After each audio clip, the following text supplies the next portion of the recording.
आप लोगों ने एक शो देखा है, इसका नाम है सूट्स।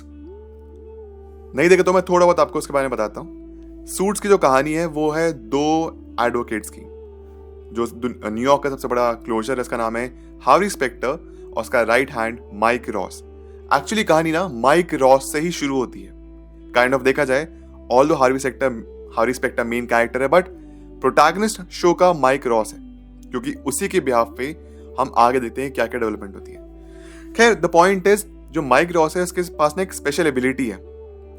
वो जो भी कुछ देखता है, जो भी कुछ पढ़ता है, उसको हर एक एक चीज याद हो जाती है। और इसी चीज की वजह से उसने LSAT के एग्जाम्स कई बार दिए थे, अपने लिए नहीं, दूसरों के लिए। LSAT यानी कि लॉ के पेपर जो उसने दिए थे उन बच्चों के लिए जो कि शायद खुद से पास नहीं हो सकते थे। हुआ ये था कि माइक रॉस की मेमोरी इतनी अच्छी थी, वो जो भी कुछ देखता है उसको सभी याद होता है। वो ऐसे एक दिन किसी का एग्जाम देने जाता है और फंस जाता है, जिसकी वजह से उसको बैन कर दिया जाता है। वो कभी भी LSAT के एग्जाम में नहीं बैठ पाएगा। तो अपना रोजी रोटी कमाने के लिए, बिकॉज उसके पास ज्यादा पैसे नहीं थे, तो दूसरे एग्जाम दिया करता था और दूसरों को लॉयर बनाया करता था। खैर, अब यहाँ पे मैं कहानी सुनाता हूँ आपको लियो नाम के एक लड़के की। लियो के साथ होता ही है कि बचपन से, जब से 6-7 साल का है, जब से उसने अपना होश संभाला है, उसको अपनी लाइफ की हर एक एक मेमोरी याद है, हर एक एक चीज। जैसे अगर आप लोगों ने अभी कुछ 1 घंटे पहले कुछ काम किया तो आपको फ्रेश मेमोरी है, लेकिन वहीं पे आपसे पूछ लेते कि आपने परसों रात को क्या खाना खाया था, आप सोचने पड़ जाते हैं। लेकिन लियो के लिए बहुत कॉमन चीज थी। लियो को हर एक एक चीज में डिटेल्स याद रहती थी। वो एक्सपीरियंस कर सकता था उन चीजों को अपने दिमाग के थ्रू, क्योंकि उसकी मेमोरी इतनी शार्प थी। हर एक एक डिटेल, हर एक एक चीज जो शायद लोग बाकी ऑब्जर्व नहीं करते थे या बाकी रिकॉल नहीं कर पाते थे, उसको सब याद रहता था। अपनी मेमोरी का फायदा उठाते हुए उसने डिबेट कंपटीशन लड़े, उनमें जीता, उसने फर्स्ट आया, हर एक एक चीज में वो आगे बढ़ा, अपना जिंदगी में बहुत नाम कमाया। लेकिन उसे रियलाइज किया कि बाकी लोग मेरी तरह नहीं है और बाकी लोग खुश हैं। इसका रीजन ये है कि जो भी, चाहे उसके अच्छे एक्सपीरियंस हो लाइफ के, ऑफ कोर्स वो तो हर कोई याद रखना चाहता है, लेकिन जो बुरे एक्सपीरियंस है ना, विद टाइम, जैसे कहते हैं time heals everything, with time कुछ भी लॉस होता है अपनी लाइफ का, या फिर कोई कुछ बड़ा हादसा हुआ आपकी लाइफ में, आप अक्सर ऐसी चीजों को भुलाना चाहते हैं। विद टाइम आप उन चीजों को कम याद करते हैं, चीजें भूलते जाते हैं। लेकिन लियो से नहीं कर पाता था। उसकी लाइफ में जो बड़ी प्रॉब्लम्स थी उसको आज भी याद है, वो आज भी दुखी रहता है। तो जो उसके लिए मेमोरी थी वो कर्स भी थी और उस अच्छी भी थी, दोनों चीज थी।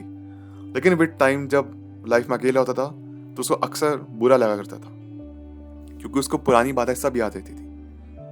तो अब यहाँ पे आप क्या कहेंगे कि आपको ऐसी मेमोरी चाहिए या नहीं चाहिए? मेमोरी डेफिनेटली बहुत सारे फायदे हैं, हम लाइफ में बहुत कुछ आगे कर सकते हैं।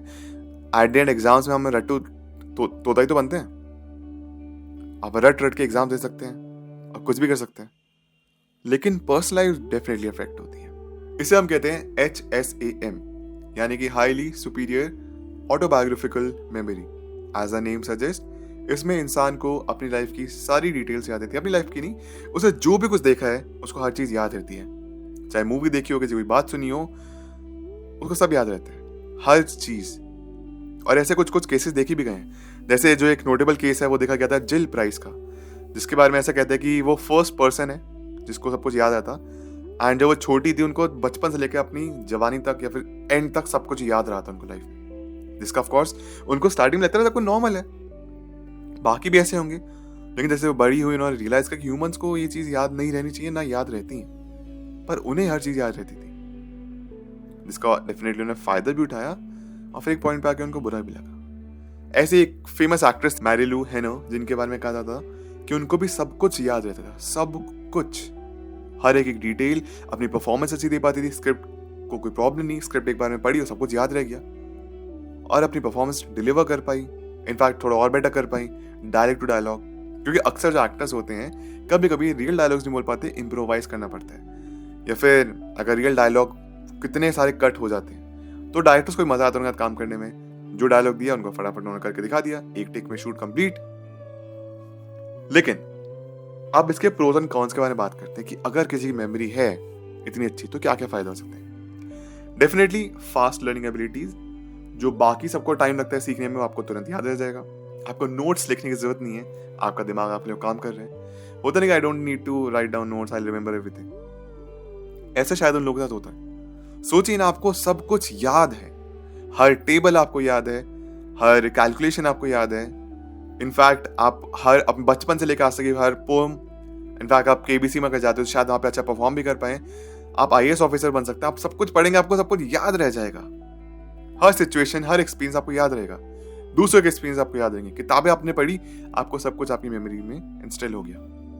तो फायदे तो बहुत है, डेफिनेटली आपको लाइफ में ग्रोथ मिलेगी। नुकसान भी है, जैसे मैंने आपको बताया। एक टाइम पे आके शायद आप अकेला फील करेंगे, और जो लाइफ के दुख दर्द हैं वो आप भूल नहीं पाएंगे। और दुख दर्द ऐसे नहीं, हमें लगता है कि यार फायदे ज्यादा है ना, दुख दर्द से क्या ही है।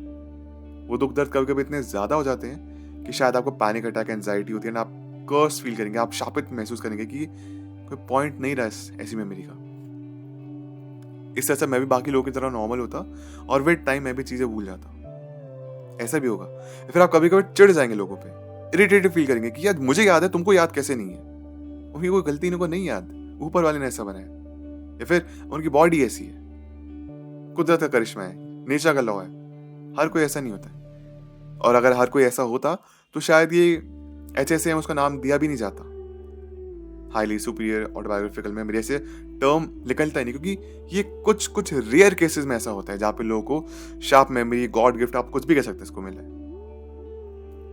बट एट द एंड आप मुझे अपना ओपिनियन बताइए कि अगर ऐसा आपके साथ हो तो आपके लिए इसके प्रोज एंड कॉन्स क्या होंगे, और क्या आप ब्लेस्ड फील करेंगे या फिर आप इसको कर्स मांगेंगे। डेफिनेटली स्टार्टिंग में उसके बेनिफिट सोच के हमको ज़्यादा लग रहा है कि ब्लेस्ड फील होंगे, लेकिन हमें शायद कर्स का पर्सपेक्टिव, नेगेटिव पर्सपेक्टिव तो हमने सोचा नहीं है। अक्सर इंसान पॉजिटिव अप्रोच के साथ वो चीज़ देखते हैं, इसमें ग्रीड है, हमें अपना ग्रीड दिखेगा कि इससे फ़ायदा क्या है। नुकसान के ऊपर हम कम फोकस करेंगे, लेकिन जब नुकसान सामने आएगा ना तो शायद रियलाइज हो कि नुकसान भी उतना ही है जितना ब्लेसिंग है, या फिर नुकसान शायद ज़्यादा है। सो अपने ओपिनियन मुझे कमेंट्स आकर जरूर शेयर करना। मेरा अपनी बात दुआ जनाल सिंह the next one. Thank you so much, take care, bye.